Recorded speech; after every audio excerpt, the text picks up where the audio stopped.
Hello बच्चों, आज हम हिंदी वर्णमाला पढ़ेंगे। स्वर और व्यंजन।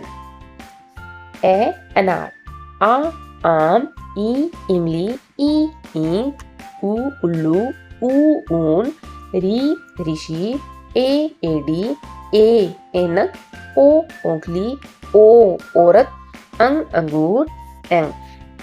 क कबूतर, ख खरगोश, ग गमला, घ घड़ी, या च चम्मच, छ छाता, ज जहाज, झ झंडा, अंग, ट टमाटर, ठ ठठेरा, ड डमरू, ढ ढक्कन, ण त तरबूज, थ थन, द दवात, ध धनुष, न नल, प पतंग, फ फल, ब बकरी, भ भालू, म मच्छी, य यज्ञ, र रस्सी, ल लड़की, व वरगद, श शलगम, स षटकोण, स सपेरा, है हल, क्ष क्षत्रिय, त्र त्रिशूल, ज्ञ ज्ञानी।